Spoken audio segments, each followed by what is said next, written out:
Welcome to The Empty Canvas, the podcast about how creativity begins. I'm the host, Pascal Anderson, and today I'm joined by artist and sculptor Robin Tarbet. Robin, welcome. I think maybe we should start by explaining how we know each other. Okay, through teaching. Okay. So, I guess we met 15 odd years ago. 15 years, yeah, maybe. Like teaching at Kingston University on foundation course, and I guess just been friends ever since. Yeah, so we worked there for, I guess, 10 years together, and you were working in fine art and sculpture. And I think I'm really looking forward to discovering more about fine art practice and what this process of starting is, because I feel like you've taught me a lot in terms of understanding how to work, a little bit of process stuff, but also what it means as a fine artist and being a self-starter and generating work without a brief. So really that's something I'd like to focus on, because I know that this, the thing that really struck me when we were working together was that 40 things, tasks project. Yeah, the 40 task projects, which I think is really relevant to this, because it's about you as a tutor and also a practitioner starting to have conversations with students about how to begin. Yes. I think when you first approached me about this podcast, the thing that really struck me was one thing you get in teaching is you have to instantly come up with ideas constantly all the time to feed the masses of the students with projects and content and keep them occupied. So that the 40 task project that we did in fine art was basically, it was our version of bombarding students with an overwhelming amount of stuff to do. So that was one project? It was one project and they had 2 weeks to do it. And it was me and the other tutors, and we would just often sit around in the evening after work and just come up with the sort of slightly ridiculous versions of projects and ideas that we had, and just to basically throw out a load of things at students with no response, there's no correct answer, and it gave them loads of open-ended approaches to do things. So the thing that I really wanted to do with fine art when I took over the Pathway Leader project or job was to take away a lot of the almost like A-level based what art should be, what you need to make. It's all about craft, it's all about skill and transferring ideas. And justifying all that stuff, those pages and pages of writing drives me nuts.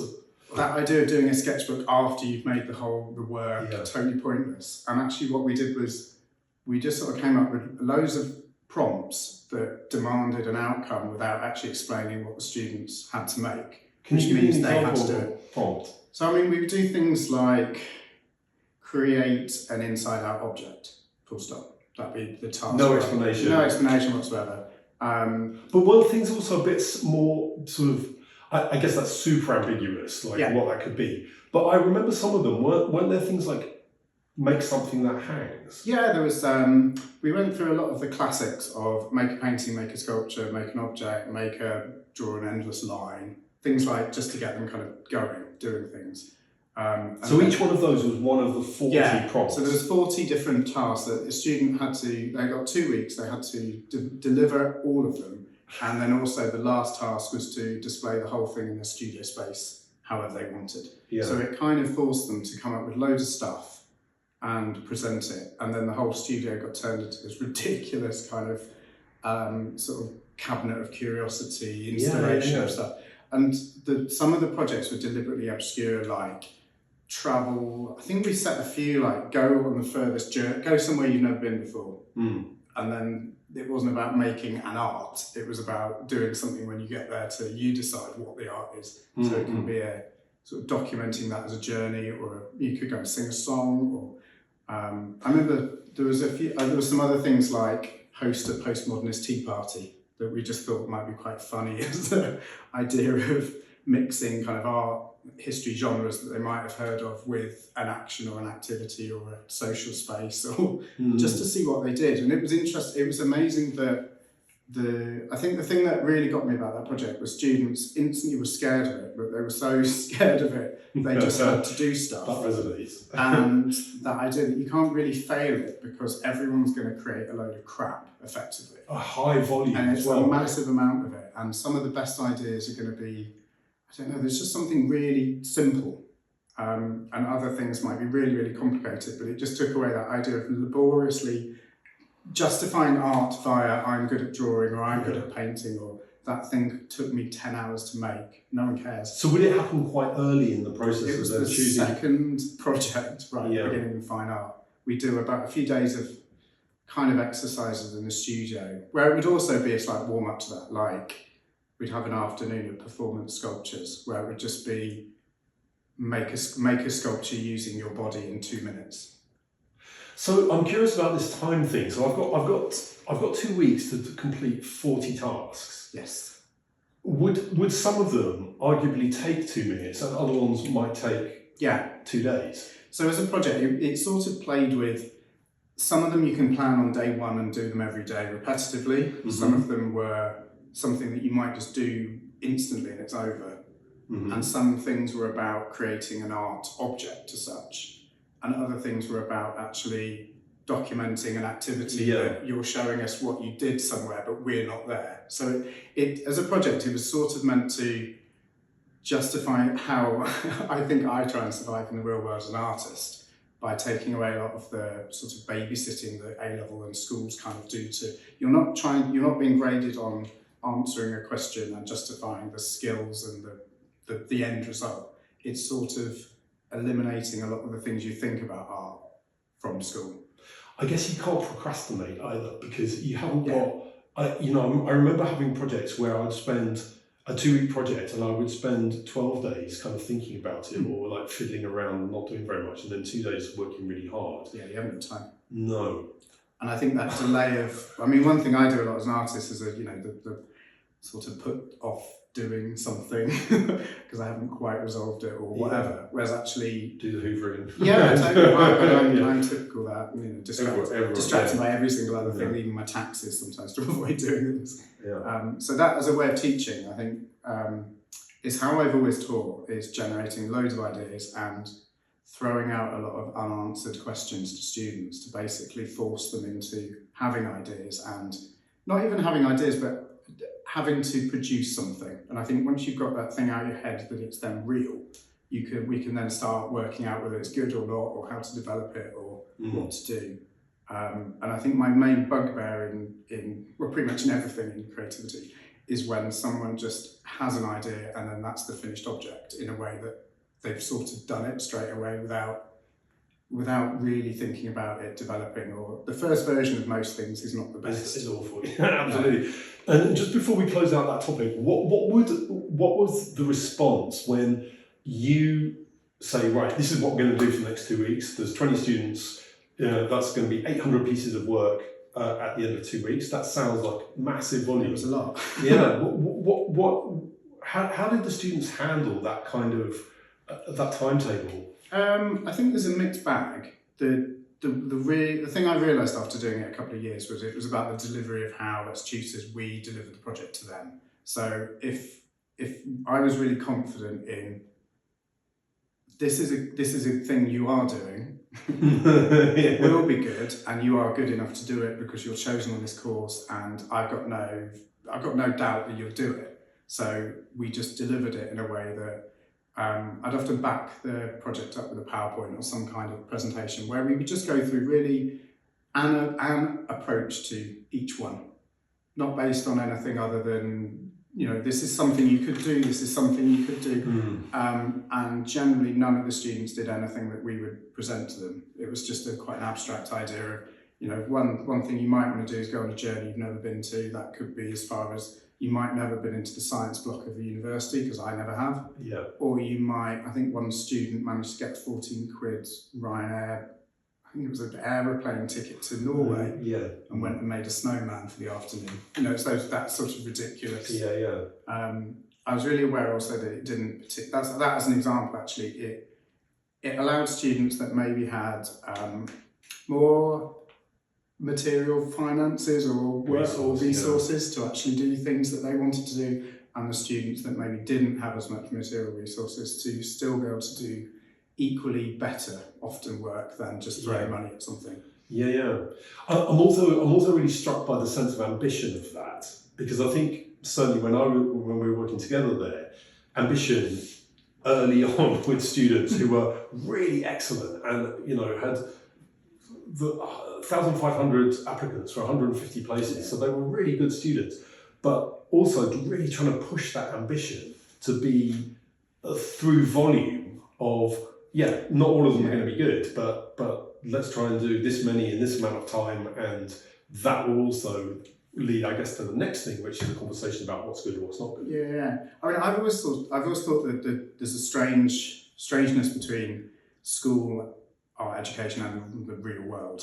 In that sense, that a lot of things you do at school prove that you have the skills to be an artist, but I didn't find they actually equipped me at all to be an artist. And I would also go as far as the degree and my MA at the Royal College of Art from that point of view. I'm not dissing it, but it didn't necessarily give me a lot of skills that I then learned myself over the 10 years after graduating. So do you think that project came out of your way of working and way of starting things? Would that be typical?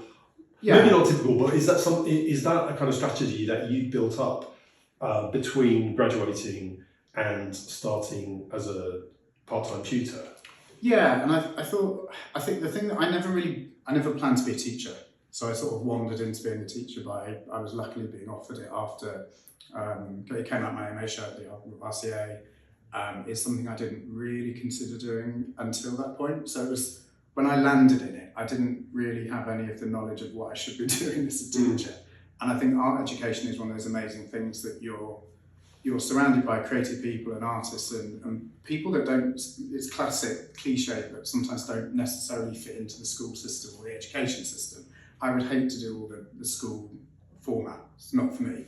Sure. I really like the idea that as an artist, I could come into a college and sort of try and reinvent it in a way that I think the art world and artists, and we reinvent ourselves all the time. So it just seemed to me a bit pointless to do the same boring projects that we've done a million times before. But I guess my question was about that high volume project. Was that something that you as an artist had employed yourself to get you past not being able to make work, or just like a bit of a push or a nudge or a prompt? Yeah, I think that's true. I think when I was thinking about this podcast, I generally start work when I'm doing something else. So I think, what does that mean? When I think I'm not one of those artists that sits in their studio and kind of births a grand idea and then starts making it. My studio is very much it's a production space, it's a making space, it's somewhere I go to once I've worked out a starting point, then I'll go and make things or play around with materials and develop the work. So where does the idea part happen then? The starting point for me often happens a long time before I actually start ever making anything. And it's usually, I don't know, while I'm doing other things. I think I've always liked being in places where, I think I've always worked and I've always done other jobs, and I've always kind of surrounded myself with being busy. And I think the busier I am, I noticed, it's probably typical with a lot of people's mental health at the moment, the busier I am, usually the happier I am and the more ideas I have, and the more it kind of generates more work. So I think I'm definitely someone that I don't think I've ever had an idea in my own studio. So there's no sort of like, I'm going to clear the desk, I don't have a couch to sit on or a sort of spare thinking space. And I know a lot of artists that do that. Artists where their studios are their haven and their kind of place where they've got everything they need, and it formulates all the things they need to go together to create things. So is the studio, would I be right in thinking that that's kind of like the factory for producing the work? I've sort of thought it more like a workshop. Yeah. I think because I studied printmaking, and I've always been around printmaking and sculpture, and I suppose all my way through traditional art education was quite small studios and quite big workshops. So I've always been quite used to, I suppose, in a way, thrashing out an unfinished or a half-baked idea in front of my peer group and technicians and other people and kit and stuff. So I think that sort of given me, I've never been underconfident about ideas and generating ideas and that awkwardness of crits, or because I feel like I've always been one of those artists or students who's sort of done that because I've been surrounded by a lot of people at early stages. There's never a kind of reveal moment with my work, which I know from friends that are painters where they might spend months, years on work in their studio, no one sees it, and then there's a sudden kind of pressure. Here it is. Whereas my work's often, it's either involves knowledge from other people or questioning about how do I make that mould, or what materials, or whether a shared workshop I need to go and cut some wood in or something. So it's already kind of out there. Would you say what you just said is because your work, or my understanding is that you're very involved with mould making as a sculptural process. Is that because you started out as a sculptor and a printmaker and things have got more narrow towards a particular type and way of working, or is that not the case? I think I've sort of fallen into mould making, a bit like I fell into printmaking. And that came out of doing a foundation course back home years ago, sort of rural Wiltshire. Tutors there, I thought I was a painter, I blatantly am not a painter. They knew I wasn't a painter, they recommended I apply to a printmaking course. I sort of didn't really know why I was on the printmaking course when I first arrived on the printmaking course. And then that within weeks made a lot of sense. That I think what I really like about making art is the pushing an idea through lots of other processes and materials. And I think my brain works in the way that I make a thing to make another thing. So that's kind of what I was going to say next about this idea of this workshop and the process of mold making and casting is a kind of like evolution. Well, yeah, I guess it's it's a time-consuming process, but on one hand, but I think I meant as an art practitioner, it's an evolutionary process that you get better at, more skilled at, more knowledge of, and more confident. Yeah, and also it means I can make my own work economically, which is useful, and I can also make other artists' work if I need to help pay for things. I think the point I was getting to just with the starting at printmaking is I quite quickly learned that you put a lot of effort into making either the opposite, the negative, the plans, the stencils, all the stuff that then goes to making the final work. So there's a lot of steps where I feel like I test out and I get through a lot of that initial sludge of where the work's going, because I've realised it's not going where I wanted it to very early on. Okay, so let me just see if I understand this correctly. There could be something like you said, like you're not a painter, but my experience of painting and painters would be that you can mix and paint up, you have an empty canvas, you can apply the paint to that, and that potentially could be finished. Yeah. Right or wrong, good or bad, successful or unsuccessful. But with something like printmaking, there are so many steps, as you've said, after the idea has been kind of settled upon, that might completely change the outcome of that. Yeah. What are you saying about that process then, and whether that's the right, whether your time should continue doing that piece or not? I think I use it as a refining process. So I generally start with quite a half-baked idea of, I've been thinking about something responding to, I don't know, an idea or something that I've had that I wanted to make. And then I start sort of model messing around, doodling effectively in my studio. And then when it gets to a point where I actually start making the work, it then has to go through often lots of processes which refine it. And I think I iron out the things that I'm unsure about or need changing quite early on in the processes. So there's never a moment where I get to the end result and I'm not going to say it's not working, but it's less of a surprise what it is at the end. But that's experiences and confidence as well. That's true as well.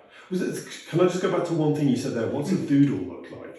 Oh, for me, a doodle can be anything from making notes on my phone notepad, which I do a lot, to just scribbling on bits of paper and smudging up bits of clay. And I collect a lot of things, and I have a lot of what things? Just bits of material, or I don't know, intriguing little things, examples or forms, or I am a bit of a hoarder, I think, when it comes to anywhere I go, or I'll notice just interesting, maybe where the way a bit of material's rusted or something, or something on a beach that's been washed up. Do you photograph a lot of things? I do photograph a lot of things, and for me, I find that quite overwhelming. Just that I have probably like other people, a ridiculous amount of digital images. It's frightening, isn't it? I'm never going to look through properly, and I can also never find what I need to when I need it right now. But you don't specifically go and think, right, I'm going to go and look at rusty bits of metal. No, I mean, while I'm sitting here, I'll just be scanning around, looking at I quite like the way that plastic's floating, or I think that noticing things in the surroundings, which is probably how I start making work, because I don't really develop ideas in my studio. I was not force myself, but I make sure I go places and do things, and often I apply to a lot of opportunities like residencies and trips. I'll always do a trip of some kind. When I look at your Instagram, I always think, oh, look, Robin's somewhere else. He's not in London. He's on the beach somewhere casting a radioactive jellyfish. And I'm no longer surprised anymore. Can you talk a little bit about those projects, the beach projects, and the how that started? Is that a brief that somebody came to you with? Is it residency? How did that the work about the nuclear power station? So the nuclear power station was quite an intriguing one. That it was about early 2000, it was 2012, 2013 area. Wales still had a nuclear power station called Wilver, which bizarrely is in the news now a lot because the government are just going to start building another one there. But up in Anglesey, there was one of the old style nuclear power stations that a local resident artist had been living there for a long time. I guess it's one of those things on the landscape that you're aware of, and she'd wanted to approach how to respond to it as a thing in a landscape with other artists, to basically just throw it out there that there's an interesting thing that I have on my doorstep. What do you think about it? How would we deal with it? Not necessarily politically. We were quite aware of the taboos and obviously the political landscape around nuclear power, which also I still don't really know where I sit with. I was always very against it as a teenager, but so it was kind of one of those interesting opportunities that I just thought, I got recommended to apply to, there was an open call and someone sent it to me, and this sounds like the sort of thing. What's an open call? Open call in the art world, it's generally where it's usually arts organisations or individuals post on forums or magazines or now internet kind of collections about, we're looking for artists to build this or an exhibition around that, or I'm looking to develop a show around a certain subject. So there is a little bit of brief there. There is a little bit of direction, structure. There's often a little bit of, like in this case it was, I'm looking for artists interested in going on a journey with this power station. Yeah. And that was about it, which is why I really liked it, because it meant that I could go and visit this place, meet a group of artists, and actually we spent about 8 years overall going backwards and forth, and I individually hassling Horizon Nuclear Power until they allowed us to do what we wanted in a way, which was still not what we wanted to do, but what they allowed us to do. Yeah. But that I found that fascinating, because I thought as an artist, or when am I ever going to get to go into a nuclear power station? Yeah. So I just thought, yes, I want to go and see what's in it and roam around and make some work there. And was that an important crossroads, turning point moment for you? It was a good one, as in it was the longest project I've ever been involved with, and I built up some really good friends, and it taught me a bit how to interact as an artist with organisations that are not interested in art in any way. and I think that's really important, because I realised that actually they were more scared of us than we were them in many ways. Yeah. But also on the other hand, That's powerful. which is quite strange, but it's also quite interesting because you just, as a group of artists, you just become yet another set of people that are hassling something like a nuclear power station for access. And I realised there was loads of archaeologists doing it, there was loads of conservationists doing it, there was artists like us doing it, and to get anywhere you had to play the game a bit. So I ended up kind of playing a little bit of a game I went on courses at the power station, inductions, so I could access the site, because everyone has to go through inductions to get onto the site, which they were fine with as long as I filled in the risk assessments and I went along. So it was kind of me and another artist sitting in a porter cabin at 6 a.m. with, I think we had 3 or 4 archaeologists. I've seen a lot of high vis. It was madness. There was us as artists, them as archaeologists, and then about 5 guys who were deep sea riggers who were just going to go and drill massive holes somewhere. Yeah. And we all were doing this little induction course. So my next question was going to be, what does the start of a residency look like? But I think you've sort of really described it in a very interesting way, a surprising way there. Yeah, I mean that was not necessarily. But that counts, doesn't it? Like it counts. That experience of sitting there in high vis with drinking a horrible cup of coffee at 6 o'clock in the morning. That does something to you in terms of your spirit. Stuff like that. I just thought this is such a weird situation where we all had to go around and say what we were and what we wanted to do. And after this guy next to me had just, in this broad Scottish accent, I remember, just described deep sea rigging a massive pylon into the planet for whatever reason. And were you next? I was next, and I sort of stood up and went, I'm here to smear some pink silicone onto some things and make some sculpture. Yeah. And it was fine. Yeah, absolutely. Well, I suppose in a way that's quite technical, and so that's the way. That's sometimes the way into those. That's the passport in. Yeah. I mean, I've always thought being an artist is a bit like having a little passport into doing all the things, and you can get places. And I realised that a bit on my undergraduate when I worked. I've always been quite interested in magic and illusion and stage design and things like that, and I guess the technical side of making an illusion between magic and art is questionable, but there's quite a lot of interaction with that. So I was quite keen when I was on degree to play with the magic circle a little bit.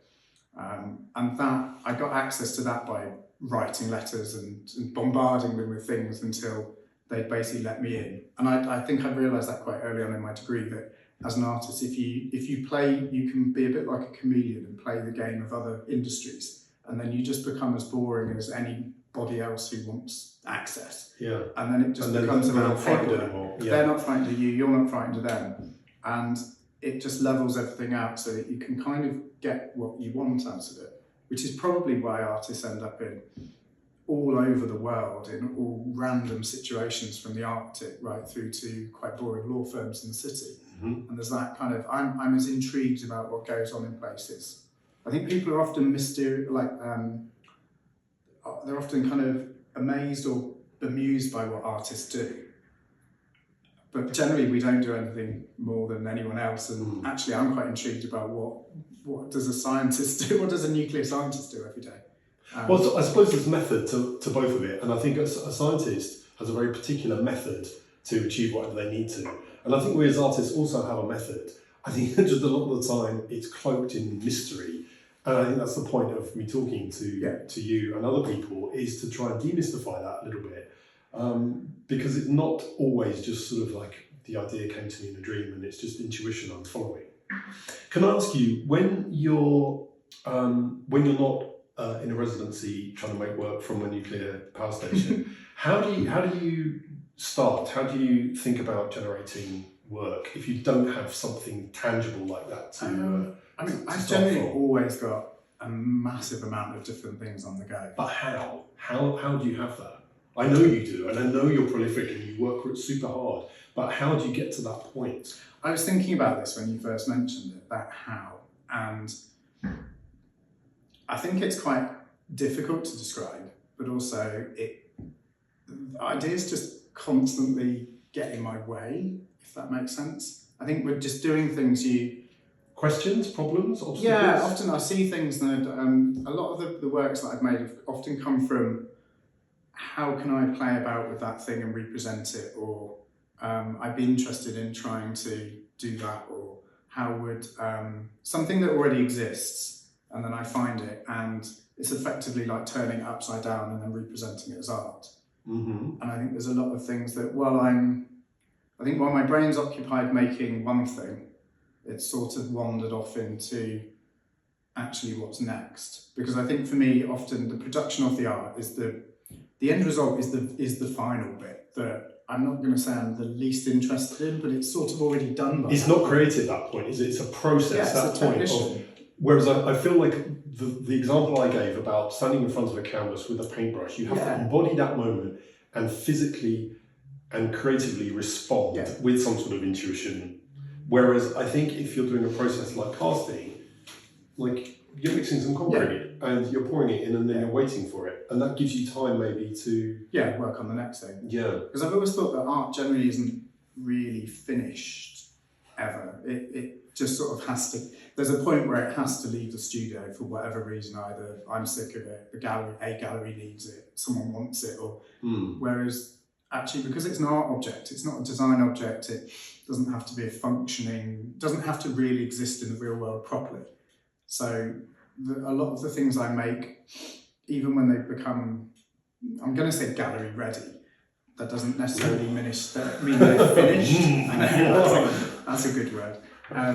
It just means they're leaving or they're going somewhere else. Yeah. And they're unresolved often because I'm still making other work in that process or that series or from that idea or new versions, or I'm still developing it, which makes it interesting for me to carry on doing the work. And also hopefully for an audience, it creates objects or artworks that actually, although completed for presentation, they have little bits missing that mean hopefully a viewer can interpret them in a way, or they don't necessarily just answer a question with a solution.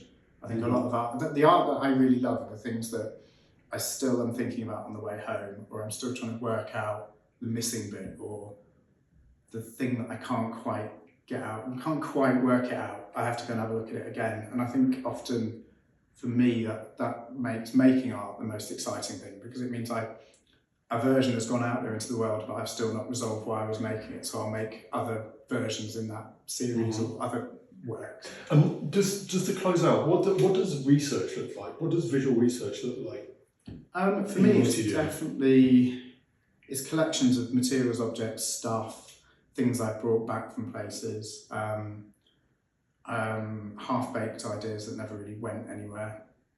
So I've got a lot of objects and a lot of boxes of stuff and materials, and I'll go somewhere and I'll pick up something that I like the form of it, or I like the shape of it, or I like the colour of it. Or but you can't pick up a jellyfish. So the jellyfish. I need to know about the jellyfish. Where did the research or the how do you research a jellyfish or casting a jellyfish? The jellyfish is a kind of strange one in that it's come from a place that I've been going to my entire life as a kid, or since I was a kid. Aliens. So it's beaches in Wales, because I see. we were that sort of family that went to the same place in the same part of Wales every year for holidays. So it's a location that I know really well, and it's somewhere that was it just before the pandemic realised, we just started noticing that I'm not the type of person that goes on holiday, instantly gets bored and then starts kind of playing about with things on the beach or going for walks, or I'm probably, as I'm moving around, I'm not very good at sitting still.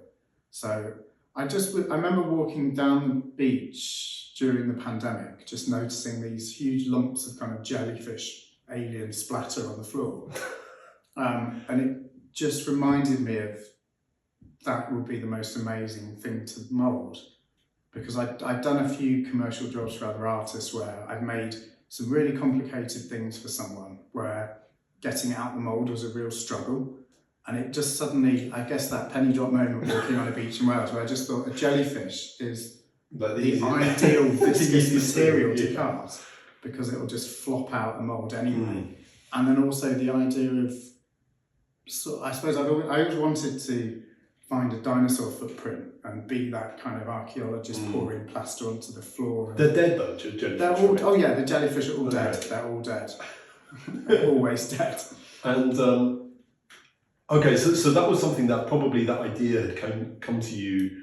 It had been bouncing around for quite a long time. 30 years, probably like, a when long you were time. a kid. And I just thought this is such an amazing. Now's the time. It's such an amazing kind of form. Mm. Plus, I've always been quite fascinated with making or using subject matter that's a bit perishable or a bit organic. Or I think my approach to mold making sculpture is never necessarily making a correct version of something existing. I quite like taking something that hasn't got very long to dissolve or change, or like a jellyfish that it's there for a while and then it just disappears. So the idea of making a solid version of that. It materially I thought was quite fascinating. So it's like that strange thing that science is all going on over there, but it sometimes takes an artist or someone doing something slightly different to, so it's like that's obvious because you can actually get an exact replica of a thing. But isn't that interesting that it took, I mean, for me looking at your work, it was like, oh, that's really interesting. Jellyfish connect to the potato roots, which look like aliens. Yeah. That then connects to the circuit boards, which look like a zoom out from the Death Star. Yeah. The Christmas baubles look like the Death Star itself, and then Very science fiction. so there's like a science fiction strand within your work as an artist, and then you've got this other view of what you're doing and why you're starting looking at that. I think that's really great that's a really great example of like show your work to other people who are not artists, because while they might, as you say, while they might not understand it necessarily from a conceptual point of view, they're bringing their own expertise to it in some, and that might be technical or it might be academic. And also I think often, I mean certainly I'll start making something because I haven't totally resolved why I'm trying to do it. So the more I speak to people who have knowledge about situations or subject matter that I'm interested in, the more I learn from it, but also it helps me to conceptualize and understand, like, that's why I am interested in it. And it's a mix of often confidence building and also knowledge that I'm not missing something really obvious that I should know about. So there's that idea of if I'm going to make things and present them out into the world, and it's a way of, I think, making sure that they're not just worth making, but there's also, I'm not missing out on an opportunity. That's great. Yeah, I understand that as well. I think opportunities are hard to come by. Yeah. And you all need to make the most of them. Can we finish with some rapid fire? Some this or that? Yeah. So I've got a list of about 15 for you. So can we start with pencil or marker? Oh, I like a Sharpie. Analog or digital? I'm going to say analog. Monochrome or colourful? Oh, I like colour, orange. Big sketches or little sketches? Generally little sketches. Okay. Loose sheets or pages in a sketchbook? Oh, I can't do a sketchbook. Yeah, can't be trusted. Keep mistakes or bin mistakes? Generally keep them, actually. Okay. Think then do or do then think? Oh, I like thinking then do. Creative chaos or calm order? No, it's chaos. Background noise or silence? I do like repetitive music. Oh, okay. And finished or never finished? It's never finished. And lastly, all-nighter or up early? Oh no, at night. They're like, this is good. I'm not a morning person. Okay, so all night. I'm an all-night person. Okay, very good. Okay, thank you. That's the last of those questions. Okay. Thank you very, very much for joining me. It was fantastic and wonderful to talk to you. Cheers. Thank you. Thank you to my guest, Robin Tarbet, on this episode of The Empty Canvas. Please like and subscribe. Maybe share this with somebody that you think needs a bit of a nudge on their own creative journey. I'll see you in the next episode.